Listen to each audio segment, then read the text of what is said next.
Welcome friends to this final session we have of this 3-day workshop, 3-day Bhandara of Great Master Hazur Maharaj Baba Sawan Singh, and I'm very pleased that you all joined me for this celebration.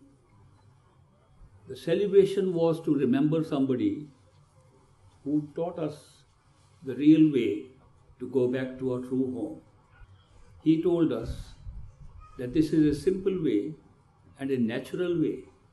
It's not man-made. It's a gift given to all human beings. All human beings have the capacity to go back to their true home. That the true home is within themselves and can be discovered within their own bodies. And not only within their own bodies, whatever else is within them, they can discover that too. And therefore, he gave simple methods of meditation, which is go within, behind your eyes. That's where your consciousness is operating. Use methods like repetition of words, they call mantra or simran.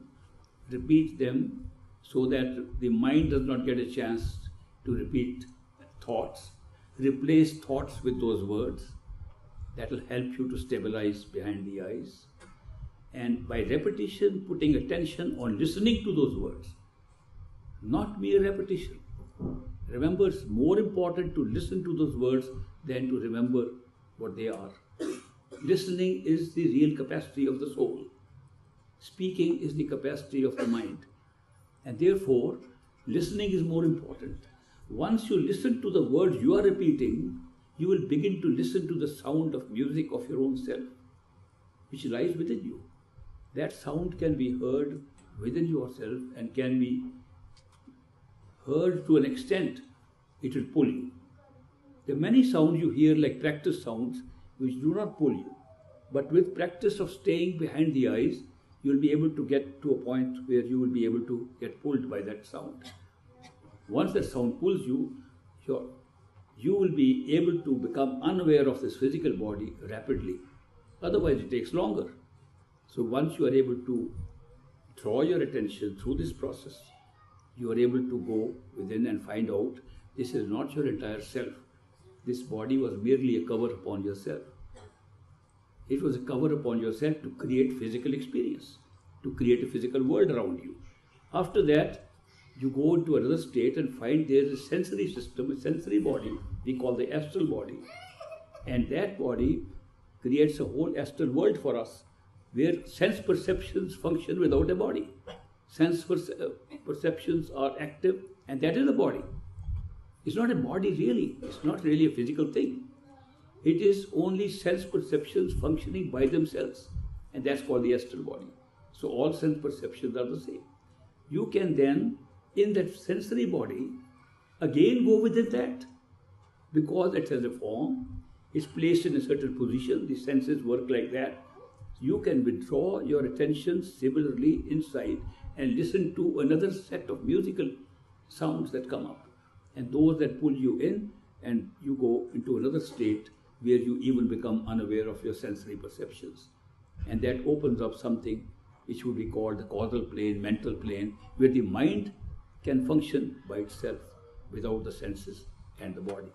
Perception is directly through the mind.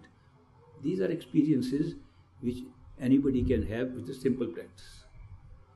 But that is not the end of our spiritual journey. In fact, the spiritual journey begins after that, where none of these methods can be used, because all these methods require effort and mental effort. And when the mind itself is there is the limit of the mind, how can you use mental effort beyond that? So what works beyond that is what exists beyond that, and what really exists beyond that is love, intuitive knowledge, bliss, joy, appreciation of beauty. These things do not come from the mind. Even when we are here, they come from our soul, from our inmost conscious self. And you can reach that only by being pulled from the other side with these functions. What really pulls us on this path, the path that Baba Sawan Singh taught, was that love can pull you. That is why you find that these perfect living masters who come and work for us here, they draw us virtually all the time from the beginning with their unconditional love. Their love is different from other that we experience because it's unconditional. They have no judgment involved. They don't judge you if you're good or bad. They don't judge you what your karma is. They judge you by your seeking. Are you a seeker of the truth? Are you a seeker of true love? Are you a seeker of the ultimate consciousness? If you are, they'll be there to help you. You don't have to take the trouble of looking for them and finding them. They will come to you.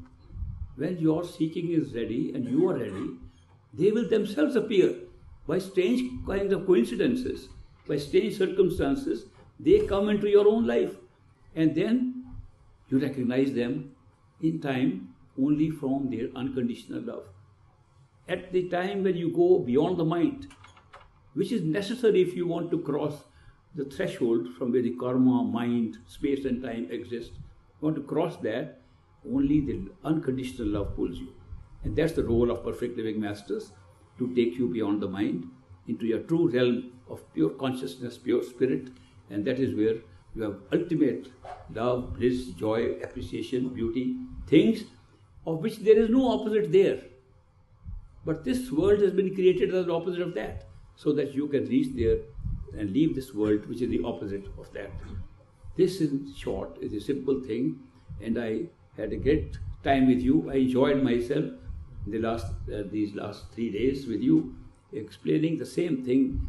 It is simple, it is natural, it is given to everybody. As I mentioned, this audience itself contains people from all the continents of this earth planet. This contains people who are black and white, yellow and brown and all other colors.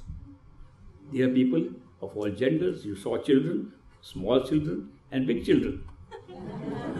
I saw many big children. Some people call me a big child. Yesterday my friend referred to me as a baby. But there is a child in each one of us. It's good that we have a child in each one of us, because the child's love is pure. Actually, when we become children, our love becomes pure. It says, unless ye be like little children, thou shalt not see the kingdom of God. You have to be like little children. Little children's love is innocent and pure, and we become like little children, our love becomes innocent and pure. Otherwise, we get involved so much in our emotional activities here. We get into such a mess with these things that we have no time for this thing. Our attention is totally diverted. But we can pull our attention back and find the true thing. I would suggest to you now that you go home. Have a nice, pleasant journey back. I wish you a Merry Christmas yesterday. It was a white Christmas in April. The whole place was white. So I was very happy to give you greetings in every language. I can give you greetings. So when you go back home, try to practice what it is. More important than practice, use a priority in your life. Make your spiritual journey, your spiritual practice, priority number one. When you wake up in the morning, say, this is my highest priority. All other things that you do in life should follow that. But if you say, I am so busy, I have so much to do, I have my work to do, take care of my family, I have to cook food, I have to do these things, and when I get time, I will do meditation. Meditation will never come. That other things will occupy you all the time. If you make it priority number one, meditation will be the first thing. And I am saying, meditate for a few minutes. 5 minutes. Some people have criticized me, why are you reducing the time for meditation from 2.5 hours to 5 minutes? I'm not reducing any time. You can do meditation all day if you like. I am only saying that to retain this priority, meditate for 5 minutes in the morning when you wake up, and then do the rest of your job. Before going to sleep, 5 minutes more, so that the sleep itself becomes meditation. You can't imagine if you do 5 minutes of your meditation before going to sleep, the whole sleep becomes meditation. You can wake up in the middle and you are meditating. So don't think that sleep takes you away from meditation if you meditate before going to sleep. If you do these two things, your priorities are intact. And then you will be meditating all the time as a natural process that is available to us.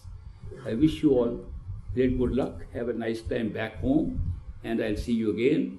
We'll be having a meditation workshop. This place, as you might see right now, is too crowded. Some people, so many had to sit on the floor and others had to stand yesterday, I saw. So that is why we are going to move to another location and wait for the announcements.